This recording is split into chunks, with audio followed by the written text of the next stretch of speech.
கொடைக்கானல் இன்னும் முழுசா முழிக்கல. மலைகள் மேல படர்ந்திருந்த பனிமூட்டம் மெதுவா விலகிட்டு இருந்தது. தேயிலை தோட்டங்களுக்குள்ள வேலைக்கு போற பெண்களோட சிரிப்பு சத்தமும், தூரத்துல எங்கேயோ போற வண்டிகளோட மெல்லிய சத்தமும் மட்டும் அந்த காலையில இருந்த அமைதியை உடைக்காம தாண்டி போயிட்டு இருந்தது. அந்த வீட்டுல எல்லாருக்கும் முன்னாடி முதல்ல ஏந்திரிச்சது காவேரி தான். படுக்கையில உக்காந்துக்கிட்டே ஆழ்ந்து தூங்கிட்டு இருந்த அம்மு பாப்பாவையும், அவளுக்கு பக்கத்துல நல்லா தூங்கிட்டு இருந்த விஜயும் கொஞ்ச நேரம் அமைதியா பார்த்துட்டு இருக்காங்க. அவங்க முகத்துல ஒரு சின்ன சிரிப்பு. இந்த வாழ்க்கை நிஜமாவே எனக்கு திரும்ப கிடைச்சிருச்சா அப்படின்னு அவங்களுக்குள்ளேயே கேட்டுக்கிட்டாங்க. மெதுவா ஏந்திரிச்சு குளிச்சு முடிச்சுட்டு கிச்சனுக்குள்ள போய் 2 கப் காஃபி போட்டாங்க காவேரி. ஒரு கப்பு கையில எடுத்துக்கிட்டு பால்கனில வந்து உக்காந்தாங்க. சில்லுன்னு குளிர்காத்து முகத்துல மோதிச்சு. காஃபில இருந்து வந்த அந்த நீராவி அந்த குளிரோட அப்படியே கலந்துச்சு. கீழே தேயிலை தோட்டத்துல வேலைக்காக மக்கள் வர ஆரம்பிச்சிட்டு இருந்தாங்க. அந்த அழகிய காட்சியை பார்த்துக்கிட்டு மெதுவா காஃபியை குடிக்க ஆரம்பிச்சாங்க. அந்த நேரத்துல உள்ள படுக்கையில கையை நீட்டி தடவி பார்த்தாரு விஜய். காவேரிய காணோம். இன்னொரு தடவை கையை நீட்டி பார்த்தாரு. அப்பவும் இல்ல. கண்ணை திறந்து சுத்தி பார்த்தாரு. பாத்ரூம் கதவு திறந்தே இருந்தது. அடுத்த செகண்ட் அவர் சிரிச்சுக்கிட்டே பால்கனி நோக்கி நடந்தாரு. அங்க காஃபியோட உட்கார்ந்து இருந்தாங்க காவேரி. ஒரு வார்த்தை கூட பேசாம விஜய் அவங்களுக்கு பின்னாடி வந்து நின்னாரு. அப்புறம் மெதுவா குனிஞ்சி அவங்களோட தோல்ல தன்னோட தாடைய வச்சு குட் மார்னிங் மேடம் அப்படின்னு ரொமான்டிக்கா சொன்னாரு. காவேரி சிரிச்சுக்கிட்டே குட் மார்னிங், எப்போ எந்திரிச்சிங்க அப்படின்னு கேட்க கொஞ்ச நேரமாச்சு அப்படின்னு சொல்றாரு விஜய். என்ன எழுப்பிருக்கலாமே அப்படின்னு விஜய் கேட்க நீங்க நல்லா தூங்கிட்டு இருந்தீங்க, அதான் எழுப்ப மனசு வரல அப்படின்னு காவேரி சொல்றாங்க. விஜய் மெதுவா அவங்களோட கழுத்துல முகத்தை வச்சு உரச காலையிலேவா, என்னங்க இது விடிஞ்சிருச்சு பாருங்க அப்படின்னு காவேரி செல்லமா தட்டி விடுறாங்க. அதுக்கு விஜய் சிரிச்சுக்கிட்டே உனக்கு விடிஞ்சிருச்சு, ஆனா எனக்கு இன்னும் விடியலையே அப்படின்னு சொல்றாரு. காவேரி திரும்பி பார்த்து ஏன் உங்களுக்கு மட்டும் தனியா சூரியன் உதிக்கணுமா அப்படின்னு கேட்க விஜய் ஆமாங்கிறாரு.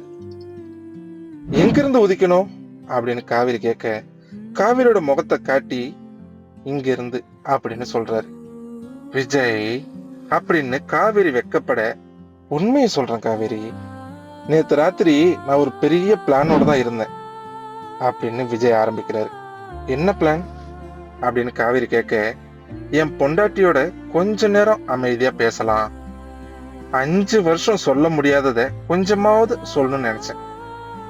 ஆனா கடைசியில ஒரு சின்ன பொண்ணு விசாரணை அதிகாரி மாதிரி உட்காந்து கேள்வி மேல கேள்வி கேட்டுட்டே இருந்தா அப்படின்னு விஜய் சலிச்சுக்கிறாரு. காவேரி சிரிச்சுக்கிட்டே அவ குழந்தைங்க அப்படின்னு சொல்ல அவ குழந்தைதான், ஆனா நான் ரொம்ப பாவம் அப்படின்னு விஜய் முகத்தை பாவமா வச்சுக்கிறாரு. ஐயோ பாவம் அப்படின்னு காவேரி சிரிக்க பாவமா சொல்லிட்டு சிரிக்கிறியே, எனக்கு நீதி வேணும், இன்னைக்கு முழு நாளும் நீ என்னோட தான் இருக்கணும் அப்படின்னு விஜய் உரிமையா கேக்குறாரு. அப்போ அம்மு பாப்பா அப்படின்னு காவேரி கேட்க அவளுக்கு நிவின் அங்கிள் இருக்காரு அப்படின்னு விஜய் சொல்லிட்டு 5 வருஷமா இந்த நிமிஷத்துக்காக தான் காத்திருந்த காவேரி அப்படின்னு கொஞ்சம் எமோஷனலா சொல்றாரு. காவேரியோட சிரிப்பு கொஞ்சம் குறையுது.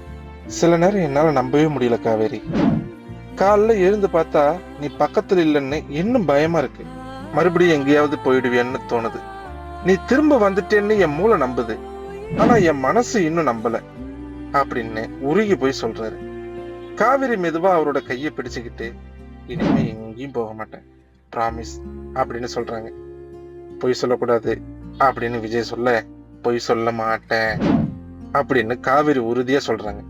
அப்போ இப்ப இருந்து நான் எங்க போனாலும் நீ வரணும், நான் வயசானாலும் கிழவனானாலும் முடி இல்லாம ஆனாலும் வரணும் அப்படின்னு விஜய் சொல்ல காவேரி சிரிச்சுக்கிட்டே அது இன்னும் 2 வருஷத்துல நடக்க போகுது போல அப்படின்னு கிண்டல் பண்றாங்க. ஏய் நீ ரொம்ப ஓவரா பேசுற அப்படின்னு விஜய் செல்லமா கோவப்பட சரி இப்ப இன்னொரு விஷயம், நேத்து ராத்திரி முடியாதத இப்போ தொடரலான்னு நினைச்சேன் அப்படின்னு விஜய் மறுபடியும் ரொமான்ஸ் மூடுக்கு வராரு. விஜய் வெளிச்சம் ஆயிடுச்சு, கீழே ஆளுங்க வேலை பாக்குறாங்க, யாராவது பார்த்தா என்ன நினைப்பாங்க அப்படின்னு காவேரி பதற, விஜய் உடனே பால்கன்ல இருந்து கீழே பார்த்து, ஹலோ, கீழே இருக்கிறவங்க அப்படின்னு சத்தமா கூப்பிட ஆரம்பிச்சாரு. காவேரி பதறி போய் உடனே அவர் வாயை மூடி, பைத்தியமா நீங்க அப்படின்னு கேட்க, நான் என்ன பண்றது, வீட்டுல ஒருத்தர் ஒத்துழைக்க மாட்டாங்க அப்படின்னு விஜய் சிரிக்கிறாரு. காவேரி வெக்கத்தோடு முகத்தை திருப்பிக்கிட்டு ஒரு சின்ன முத்தம் கொடுக்குறாங்க. இப்ப போதுமா அப்படின்னு கேக்குறாங்க. கொஞ்சம்தான், உன் விஷயத்துல நான் எப்பவுமே பேராசக்காரன் தான் அப்படின்னு விஜய் ரொமான்டிக்கா சொல்றாரு. அந்த நேரத்துல அம்மா அப்படின்னு ஒரு குரல் கேட்க 2 பேரும் திரும்பி பாக்குறாங்க. அம்மா பாப்பா தூக்க கண்ணோட நிக்கிறான். நான் ஏந்திரிச்சதும் உங்க 2 பேரையும் காணோம் அப்படின்னு அம்மு பாப்பா சொல்ல, காவேரி உடனே ஓடி போய் அவளை கட்டிக்கிட்டு, நாங்க எங்கேயும் போக மாட்டோம் குட்டிமா, பிராமிஸ் அப்படின்னு சொல்றாங்க. அம்மு பாப்பா சந்தோஷமா சிரிக்கிறா. அப்ப உள்ள இருந்து நிவினோட குரல் கேக்குது, குட் மார்னிங் அப்படின்னு. நிவின் பால்கனிக்கு வர விஜய் தலையை பிடிச்சுக்கிட்டு, இதோ இன்னொரு பிரச்சனை வந்துடுச்சு அப்படின்னு சலிச்சுக்கிறாரு. நிவின் சிரிச்சுக்கிட்டே, என்ன ப்ரோ, முகத்தை பார்த்தாலே தெரியுது கொடைக்கானல் குளிர் நல்லாவே வேலை செய்து போல அப்படின்னு வம்பிழுக்க, அம்மு பாப்பா உடனே, அங்கிள், அப்பா காலையிலே அம்மாவை தொந்தரவு பண்ணிட்டு இருந்தாரு அப்படின்னு போட்டு கொடுக்குறான். விஜய் அதிர்ச்சியா மகளை பார்த்து, என்ன சொன்ன அப்படின்னு கேட்க, உண்மைதான்ப்பா சொன்னேன் அப்படிங்கிற அம்மா. நிவின் உடனே நெஞ்சில கைய வச்சு, ப்ரோ, குழந்தை பொய் சொல்ல மாட்டாங்க ப்ரோ, சாட்சியே பேசுது அப்படின்னு சிரிக்க, அம்மு பாப்பாவும் கைய தூக்கி, நான் தான் சாட்சி, நான் தான் சாட்சி, நான் தான் சாட்சி அப்படின்னு சொல்றான். காவிரியால சிரிப்பு அடக்கவே முடியல. சரி சரி, எல்லாரும் உள்ள வாங்க, காப்பி ஆறிடும் அப்படின்னு காவேரி எல்லாரையும் உள்ள கூப்பிடுறாங்க.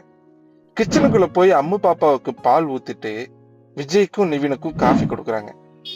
ஒரு வாய் குடிச்ச நிவின் கண்ணை மூடிக்கிட்டு, ஆஹா, இதான் வாழ்க்கை அப்படின்னு எமோஷனலா சொல்றான். விஜயோட சிரிப்பு கொஞ்சம் மெதுவா குறையுது. நிவின் விஜயை பார்த்து, உண்மையை சொல்லட்டுமா ப்ரோ, இந்த முகத்தை நான் ரொம்ப நாளைக்கு அப்புறம் இப்பதான் பாக்குறேன். நிம்மதியா இருக்கிற முகம். காவேரி இல்லாம இருந்த அந்த நாட்கள்ல உங்களை நான் பார்த்திருக்கேன். சிரிச்சிங்க, ஜாலியா பேசுனீங்க, அம்மு பாப்பாவோட விளையாடுனீங்க. ஆனா அந்த சிரிப்புல ஒரு நிம்மதியே இல்ல ப்ரோ. நீங்க வாழ்ந்தீங்க ப்ரோ, ஆனா வாழ்க்கையே வாழல அப்படின்னு ரொம்ப ஆழமா சொல்றான். இத கேட்டுட்டு அம்மு பாப்பா ஒண்ணும் புரியாம, அங்கிள், அப்பா அழ போறாரா அப்படின்னு கேட்க, விஜய் உடனே சிரிச்சுக்கிட்டு, உங்க அப்பா அவ்வளவு வீக்லாம் கிடையாது அம்மு அப்படின்னு சமாளிக்கிறாரு. நிவின் சொல்றாரு, ஆமா, உங்க அப்பா உங்க அம்மாவை ரொம்ப லவ் பண்றாரு அப்படின்னு சொல்ல, அம்மு பாப்பா பெருமையா தலையாட்டுறான். காவேரி அமைதியா விஜய் பாக்குறாங்க. இப்ப கூட என்னால நம்ப முடியல நிவின்.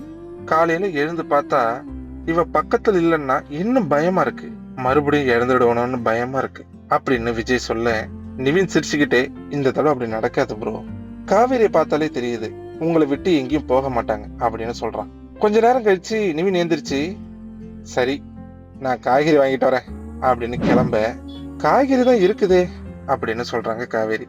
அதுக்கு நிவின், அது காரணம் இல்ல காவேரி, இங்க யாரோ 2 பேருக்கு தனியா பேசணும் போல இருக்குது அப்படின்னு கண்ணடிச்சுக்கிட்டு வெளியே போயிடுறான்.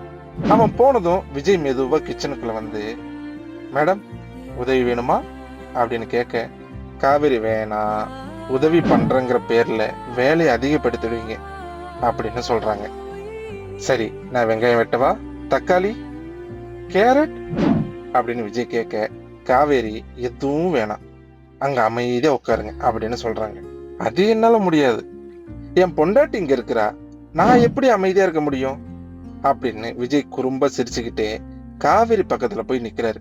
அந்த நேரத்துல கிச்சன் கதவோரத்துல 2 உருவங்கள் நிக்குது. ஒன்னு நிவின், இன்னொன்னு அம்மு பாப்பா. 2 பேரும் ஒரே மாதிரி இடுப்புல கையை வச்சுக்கிட்டு நிக்கிறாங்க. அம்மு மெதுவா, அங்கிள், இங்கு சமையல் நடக்குதா அப்படின்னு கேட்க, நிவின் தலையாட்டிக்கிட்டு, இல்ல, இங்கு வேற ஏதோ நடக்குது அப்படின்னு சொல்றான். அம்மு பாப்பா ரகசியமான குரலை வச்சுக்கிட்டு, எது லவ்வா அப்படின்னு கேட்க, நிவின், நானும் அதைத்தான் சந்தேகப்படுறேன் அப்படின்னு சொல்றான். இந்த குரல் கேட்டதும் விஜயும் காவேரி திரும்பி பாக்குறாங்க. அடுத்த செகண்ட் அந்த வீடு முழுக்க ஒரே சிரிப்பு சத்தம். அந்த சிரிப்போட கொடைக்கானலோட இன்னொரு காலை பொழுது அந்த குடும்பத்தோட அழகான நினைவுகள்ல மெதுவா இடம் பிடிக்க ஆரம்பிக்குது.